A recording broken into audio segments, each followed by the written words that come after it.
Ciao. Oke, dokter, welcome. Ya. Dokter Gwendy. Wah, ini spesial banget podcastnya karena ada dokter rekonstruksi ya. Bukan bangunan doang nih. Ya kan, badan manusia juga bisa direkonstruksi sama dokter yang satu ini gitu. Apa kabar, Dok? Baik-baik aja. Baik ya. Nah, gimana kabar? Saya juga baik-baik aja dan ya alhamdulillah bisa ketemu ya, Dok ya. Ya. Akhirnya ada waktu yang pas. Iya, dari kemarin beberapa kali Iya, gagal terus. pasti berdebat terus ya sama abang kita yang satu itu, Dok. Iya, debat sama waktu. Iya. Debat kok soal waktu. Mending kita debat soal sedot lemak. Iya. Oke, Dok. Sedot lemak. Ya, sedot lemak. Saya berlemak banget ini, gitu kan. Apakah sedot lemak ini digunakan hanya untuk penyakit tertentu atau maksud saya gini, sedot lemak ini digunakan atau teknik yang dipakai untuk penyakit tertentu atau bagaimana, Dok? Atau untuk kecantikan doang kah gitu? Jadi ada yang disebut dengan penyakit yang merasa dirinya nggak bagus.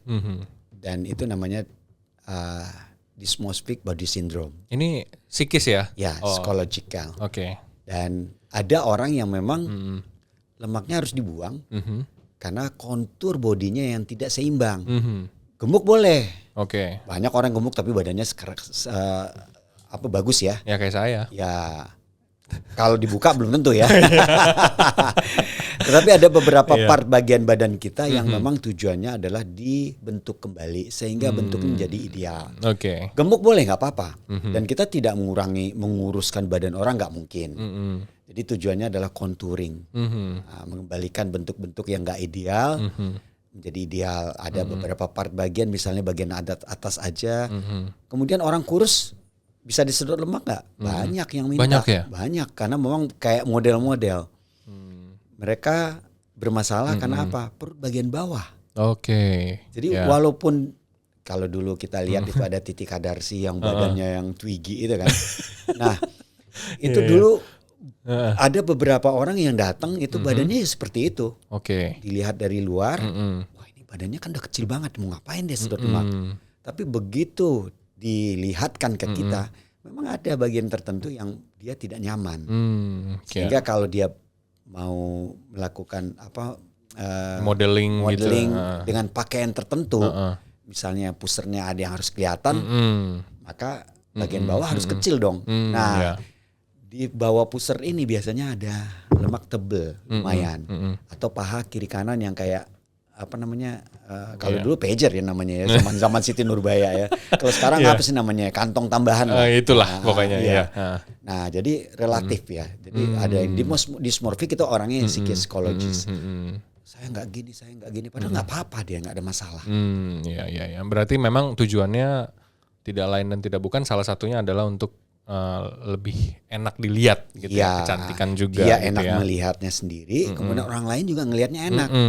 Jadi dengan pakaian sekarang kan banyak yang slim fit tuh. Dulu modelnya slim fit, sekarang udah mulai gembrong lagi. Jadi fashion itu beda-beda. Setiap tahun tuh akan berbeda terus. Ada sekarang nih orang baju nggak mau pakai jeans lagi, udah mau pakai long dress semua nih perempuan-perempuan sekarang. Jadi ya banyak tren-tren tertentu. Nah dia kan mau kelihatan kecil. Upper bodinya mau kecil, kalau kakinya dia pakai roknya masih kelihatan kecil. Nah itu yang tidak seimbang, itu yang jadi masalah. Oke, liposuction namanya, Dok ya? Ya, liposuction atau sedot lemak. Bahaya nggak sih, Dok? Bahaya itu relatif ya. Sebenarnya kalau ini kan semua superficial. Oke. Jadi relatif lemaknya aja yang diambil. Di bawah kulit ada lemak dan kita tidak, di bawah lemak ini ada otot. Kalau kita tahu makan, kalau Minangkabau itu ada namanya gazebo. Kalau orang Minang tuh pasti tahu, tuh gazebo itu makan lemak dan otot. Jadi kayak dagingnya. Nah ini yang diambil tuh cuma lemaknya doang. Oke. Jadi relatif aman. Aman ya. Relatif aman. Nah prosedurnya itu bagaimana, Dok? Kalau di rumah sakit ya? Ya, jadi ada alternatif. Apakah ini kalau dia sedikit bisa dengan bis lokal. Kalau dia banyak itu kategori beberapa item kategori tertentu yang mana kalau rasa nyeri dia nggak kuat, itu kita harus dengan bius umum. Nah tentu simple sekali sih prosedurnya. Yang dilakukan adalah mengambil lemak dengan menggunakan kanul kecil. Kanul itu dari diameter 2 sampai 5 mili. Mili, kecil banget ya. Kecil. Ada yang pakai 1,5. Jadi tapi peruntukannya itu sebenarnya masing-masing ada. Yang gede untuk ngambil lemak bagian dalam, yang kecil itu lemak yang bagian luar supaya nanti kalau lemaknya keambil, maka dia rata permukaannya. Nah, kanul ini ada panjangnya juga. Jadi ada diameter kanul, ada panjangnya kanul. Nah, panjang ini tentu tergantung di mana lemak tersebut mau diambil. Semakin karena kita kan mau waktu mengambil itu mengurangi cacat yang ada. Cacat itu apa yang ditimbulkannya itu karena kanul itu pasti harus ada sayatan kecil. Iya, betul. Nah, kalau sayatan kecilnya banyak, ya pasien nggak mau. Nah, kita coba menyembunyikan sayatan itu. Kalau nggak bisa, di minimal jumlah sayatan. Oke. Nah, ini sedikit apa ya dok ya?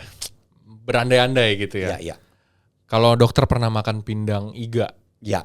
Kan suka kalau misalnya udah dingin nih nggak dipanasin lagi gitu kan, dia suka gajinya itu naik. Gajinya naik lagi. Apakah lemak kita tuh kayak gitu dok? Enggak ya. Kalau lemak itu sih kalau dia sudah dibuang, kita harus maintain. Ya makan banyak lagi ya jadi.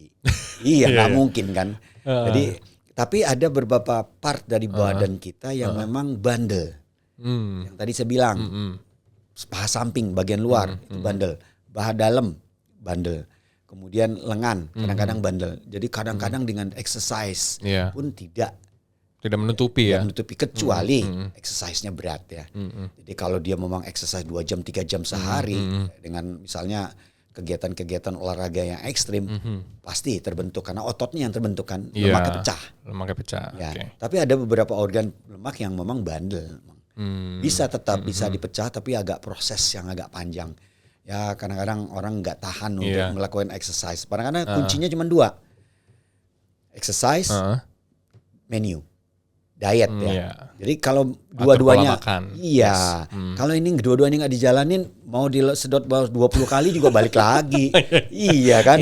Makannya ke warung Padang salah loh. Mending orang Padang nanti marah sama saya. Terutama paha bagian dalam. Itu udah gesek tuh dok. Kalau jalan. Yang ada itu biasanya kalau dia pakai rok itu terasa gesekan. Jadi kalau mereka datang itu yang jadi masalah biasanya adalah paha bagian dalamnya hitam. Karena bergesekan. Gesekan terus. Jadi kalau dia pakai jin malah aman. Nah makanya banyak orang yang gemuk. Enaknya pakai rok. Enaknya pakai jeans. Pakai jeans. Tapi kalau di rumah dia pakai baju apa sih ini daster ya tetap aja kena gesekan. Iya. Itu mah kalau di rumah mah nyaman-nyaman aja dok ya. Iya nyaman-nyaman dia. Tapi kan tetap gesekannya itu. Gesekan lama-lama ya jadi hitam. Iya. Nah dok kita ingat ya pesannya Pak Jokowi ya. Bahwa industri kesehatan di Indonesia itu sebenarnya sudah sangat mumpuni. Dan seperti yang dokter bilang ya, tidak ada sesuatu yang baru atau yang istimewa dalam hal misalnya rekonstruksi ini begitu ya.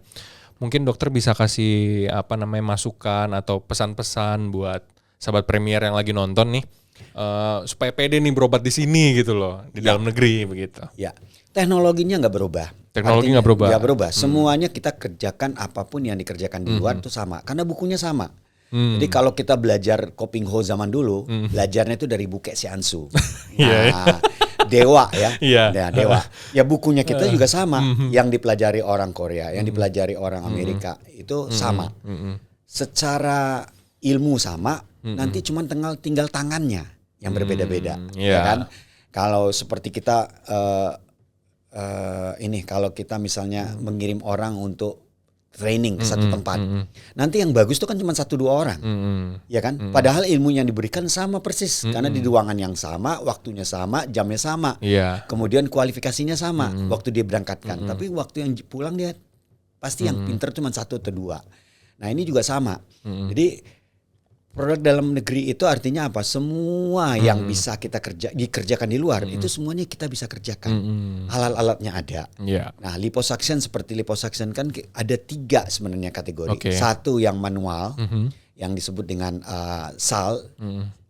Kemudian ada lagi yang UAL yaitu ultrasound. Dia bisa pakai laser dan macam-macam. Yang satu lagi PAL. PAL itu power assist.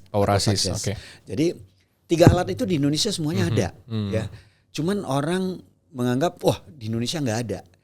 Nah, mintanya maunya pakai yang ini. Padahal Di luar negeri pun yang manual itu malah dipakai lebih banyak. Kenapa? Karena lebih aman buat dia. Jadi preferensinya adalah preference karena kebiasaan dia menggunakan suatu alat. Iya, bukan alatnya malah ya. Iya, kita udah biasa dengan itu dan bagus hasilnya ya. Itulah yang terbaik. Tapi kalau liburan ke luar negeri nggak salah dong, Dok? Ya nggak salah, kan banyak yang dilihat yang lain. Karena betul. Di Indonesia kan nggak ada. Iya kan? Danube kan nggak ada di sini. Yang sama ada kan Danau Toba. Lah kebalikan aja, Dok. Di sana juga nggak ada Danau Toba. Iya, makanya sama kan. Iya. Ya udah kalau gitu kita liburan ke luar negeri aja. Ya, gimana, Dok? Khusus untuk melihat sesuatu yang nggak ada loh. Iya, yang nggak ada ya. Kalau saya sih Indonesia saya cuma 2 yang belum saya jalani. Apa tuh? Maluku dan Irian Jaya. Oh gitu, Dok. Iya. Timur sudah pernah, jadi saya lama di situ 2,5 tahun. Tapi yang Sumatera sudah saya lihat semua. Jadi saya lihat banyak sekali yang kita tidak kita lihat. Gitu. Artinya apa? Artinya ya kalau mau keluar ya di Indonesia jalani dulu sebagian besar yang banyak yang indah-indah yang lain. Iya, carilah di luar yang nggak ada di Indonesia ya. Iya betul. Selama masih ada di Indonesia, kenapa nggak di sini aja kan gitu ya? Termasuk ya. Tadi yang Pak Jokowi bilang gitu ya banyak produk-produknya sepatu. Sepatu kenapa kita beli di luar? Wong di sini buatan Indonesia. Nike nggak ada buatan USA. Merek dong ini. Nggak boleh ya? Nggak apa-apa, boleh dong. Boleh dong, bebas. Ya kita kan lihat ya kan Levi's misalnya. Cari capek-capek saya keliling itu di Amerika udah sepanjang jalan Levi's Strauss. Buatannya Vietnam, dari Cina, dari Indonesia, dari El Salvador. Ya loh. Dari Amerikanya mana? Kagak ada. Oke. Ini seru banget nih, Dok. Nanti kita bahas hal lain lagi di luar sedot lemak. Mungkin ya ubah muka. Ya, bisa. Kita bisa gitu semua. Kita bisa rekonstruksi. Oke. Nanti kita ketemu lagi ya, Dok ya. Oke. Sampai di kesempatan lain. Ciao. Ya, terima kasih. Bye.